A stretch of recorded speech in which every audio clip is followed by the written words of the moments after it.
कन्हैया आप ऐसा करो, सुदामा को संग लेकर के जंगल चले जाओ, थोड़ी सूखी सूखी लकड़ियां लेके आओ।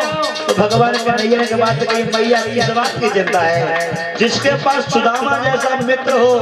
अभी मैंने कहा था मित्र जिसके घर में जिसके साथ होता है उसको गर्व होता है। भगवान कन्हैया बोले, मैया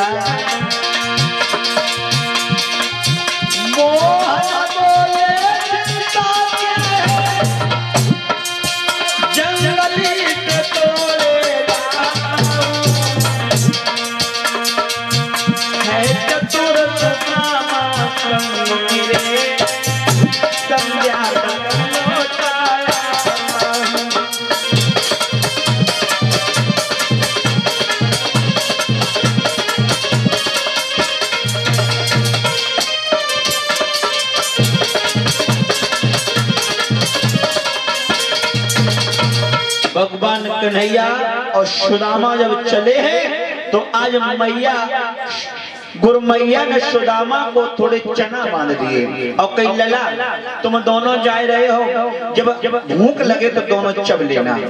आज भगवान कन्हैया और सुदामा जिस समय जंगल में पहुंचे हैं तो लोगों ने नतीजा क्या हुआ, माह का महीना है, आज आंधी तूफान आने लगा है, बादल गड़गड़ाने लगे,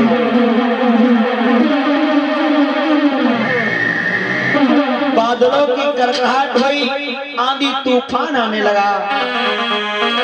लकड़ी लाने में मगर उन्हें हो गई शाम, पानी भी गिरने लगा, लौट न पाए शाम। वो घोर रात को महीना, पानी पे पानी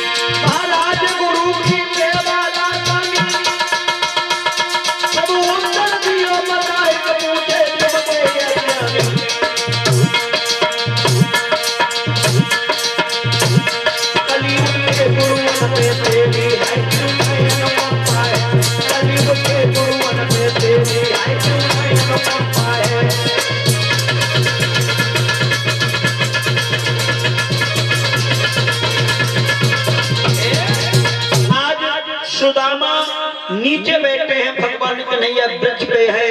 आज जब पानी बरसा है सर्दी की वजह से, आज जब भूख लगी है तो सुदामा वो चना चबने लगा कि जो चने सुदामा बांधे था उसने मोहन को दिए नहीं। चुपके चुपके से चबने लगा, बन प्रकट भेद कुछ किए नहीं।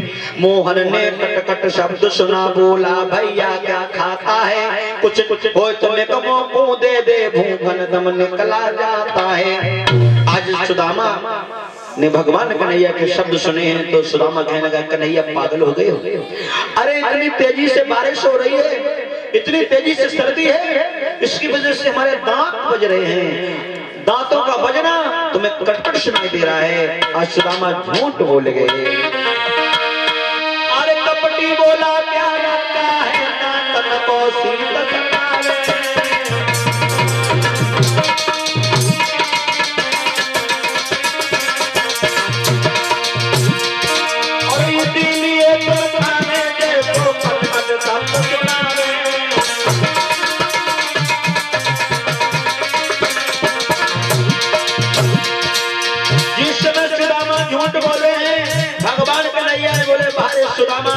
तुम झूठ बोल गए, तुम झूठ बोल गए। महाराज व्याकुल भय गोपाल, और मन में हुई जइयो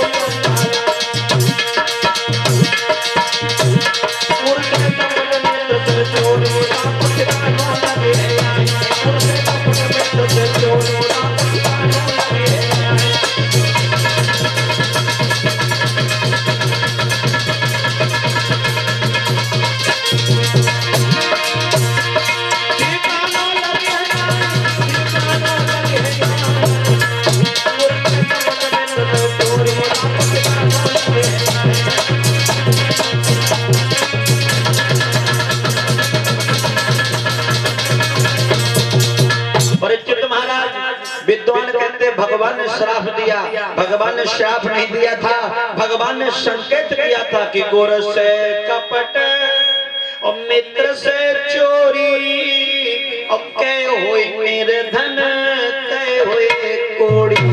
जो मित्र से, गुरु से, माता पिता से कपट करते हैं उन्हें दुख भोगना पड़ता है। आज भगवान कन्हैया अपने घर आए, माफ करना, गुरुकुल में पहुंचे हैं। 64 दिन भगवान कन्हैया ने अध्ययन किया। उसके बाद भगवान कन्हैया और सुदामा वहां से चले। एक गूढ़ बात है, सुदामा जैसा त्याग किसी ने नहीं किया। जो वो चना थे वो चना श्रापित थे और ये बात सुदामा को पता थी। एक मैया ने खेतों में बीन बीन के वो चना इकट्ठे किए और अपनी झोपड़ी में रख दिए। एक दिन बाई मैया की झोपड़ी में चोर आ गए। चोरों ने समझा ये पोटरी में कुछ गहना है, लेकर के भाग दिए। जब संदीपन के आश्रम के समीप पहुंचे तो खोल के देखा है तो उसमें गहने नहीं बल्कि चना निकले। वो चना फेंक के चले गए। आज सुबह प्रातः कल जब मैया ने बुढ़िया ने देखो कि मेरे चना आए हैं तो बुढ़िया ने गुस्सा में क्रोध में आके श्राप दे दिया, जो इन चनों को चबेगा वो भिखारी हो जाएगा। ये बात सुदामा को पता थी। सुदामा मन में सोच रहे हैं मैं जात का ब्राह्मण हूँ और कन्हैया जात का अहीर है, आगे चल के द्वारकाधीश बनेगा। अगर मैंने चना कन्हैया को दे दिए तो भिखारी बन जाएगा। मैं पंडित हूँ, मैं जात का ब्राह्मण हूँ, मैं एक नहीं दो नहीं 5 घर 5 गांव मान के गुजर चलाऊंगा, लेकिन कन्हैया ऐसा नहीं कर पाएगा। आज भगवान कन्हैया को चना नहीं दिए। कितना बड़ा त्याग हमारे ब्राह्मण सुदामा के अंदर है। श्रोता बंधु, धीरे धीरे समय गुजरा। सुदामा अपने घर जाते हैं, भगवान कन्हैया द्वारकाधीश बनते हैं। इधर भगवान कन्हैया का सितारा मंद हो रहा है। सुदामा पर दिन पे दिन गरीबी आने लगी। सुशीला नाम की पत्नी घर में आई है। आज सुदामा पे बड़ी गरीबी है। तो एक दिन गरीबी को देख करके सुदामा की लालायत हो गए। सुदामा जी विद्यार्थी कहता है कि दिन भर में चारे द्वार द्वार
सुदामा पे जो तुमको मिले तो बतानी,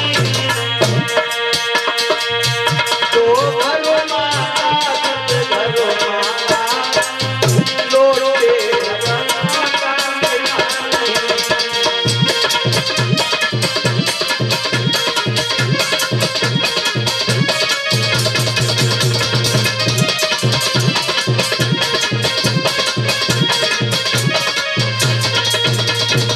सुदामा पे दिन पर दिन गरीबी आ गई।